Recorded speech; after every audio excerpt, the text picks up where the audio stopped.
What if the Knights Templar were never meant to fight for land? What if Jerusalem was just a metaphor, and the real war was for something far more sacred? Not power, not gold, but your soul. What if the entire order, from their cryptic vows to their final burning screams, was a whispered sermon to the broken, a secret gospel to the faithless?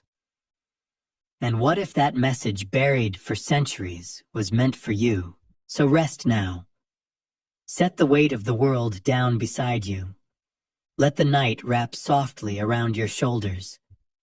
The answers you seek are not written in stone, they are breathed dreamlike through catacombs and candlelight. And if your faith has dimmed, you are not alone. Tonight, we will follow the trail left by those who once believed, enough to die for it.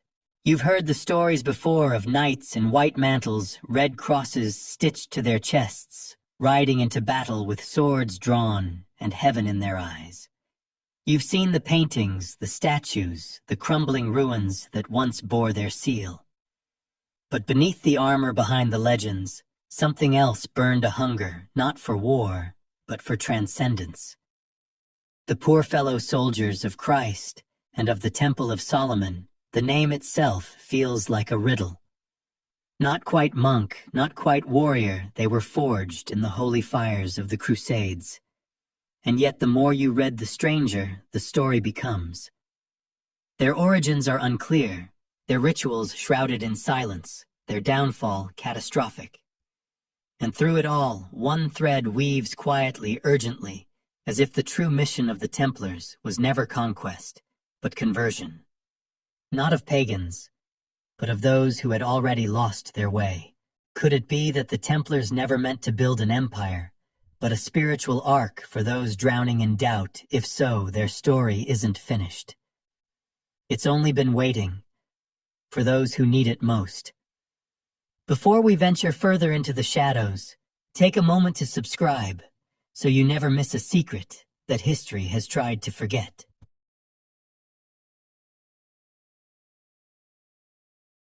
You step into the heat of the Holy Land, not as a tourist or a soldier, but as a ghost trailing after a 1,000-year-old whisper.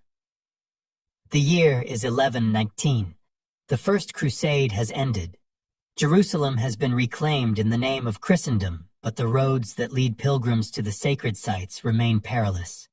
Bandits, raiders, worse. And into this void steps a group of 9 men, not kings, not generals, but something altogether stranger. Their stated goal to protect travelers. Their actual intent, far harder to pin down. They are not heavily armed. They ride 2 to a horse. They take no wives, claim no lands, and swear oaths of poverty as if they were monks. Yet they choose not to live in any monastery. Instead, they settle within the ruins of the Temple of Solomon, a structure more myth than history. By the 12th century, its stones echoing with lore and longing. If they were just security guards, why choose a place soaked in apocalyptic prophecy? This is the first clue that the Templars were not who they said they were, or rather, that they were precisely who they said they were, but the world misunderstood the meaning entirely. Protecting pilgrims was a convenient truth. It gave them purpose and public favor. But behind the public mission lay something deeper. Perhaps they weren't guarding travelers. Perhaps they were guarding something buried. Or perhaps they were learning. One well-documented fact often ignored is that the Templars spent their first 9 years in the Holy Land, not patrolling roads, but dwelling almost exclusively beneath the Temple Mount. There are records sparse and strange of their excavations. They left no official logs, no maps, no explanations. But the space they occupied was no ordinary shelter. It was sacred terrain believed to house relics, scrolls, even ancient wisdom locked away since the days of Solomon himself. And here a controversial thread begins to unwind. Some historians believe the Templars weren't founded to serve the church, but to discover truths the Church had long buried. One theory posits that their founders were connected to esoteric traditions, remnants of early Christian sects, perhaps even Gnostic in temperament. If true, their presence at the Temple Mount wasn't about strategy, it was about revelation. Within this speculative cloud floats one strange historical constant. After those 9 silent years in Jerusalem, the Templars returned to Europe and exploded. Royal endorsements, papal recognition, vast wealth, land influence, secrecy. They went from a handful of obscure knights to a dominant international force. The timing is uncanny. It's as if they found something or learned something that made them indispensable, and yet they kept it hidden. They refused to preach, refused to recruit by force, refused to explain their structure. Most members never even visited the Holy Land. They operated more like a closed spiritual circuit than a military order. Whatever they believed, it wasn't for public consumption.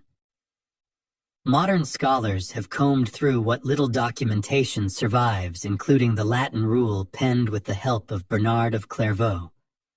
While the text outlines their behavior, no personal property, no idle speech, no extravagant clothing, it also hints at a deeper spiritual framework. The order was obsessed with internal purity, secrecy, and mystical discipline. Their battles were described as purgative, their suffering as redemptive. And then there's the relic problem. The Templars collected them. Sometimes they traded them. Sometimes they protected them at great cost. But they never seemed to use them for profit or display. Unlike other knightly orders who flaunted sacred bones and splinters of the cross to rally followers, the Templars kept their treasures hidden, almost hoarded. Why one obscure chronicle from the 13th century suggests that a small group within the order believed these relics weren't mere objects of veneration, but tools, possibly even keys. The phrasing is maddeningly vague. They who held the fragment of the wood would speak prayers thrice bound, and in this would open the heart of God. What does that mean? Was it metaphor, or was something more mystical or dangerous at play? The deeper you go, the more it feels like the public-facing Templars, the crusading warriors, were just the outer shell. Inside was a different kind of crusade entirely. One not fought with swords or banners, but with rituals, silence, and scripture few were ever allowed to read. A call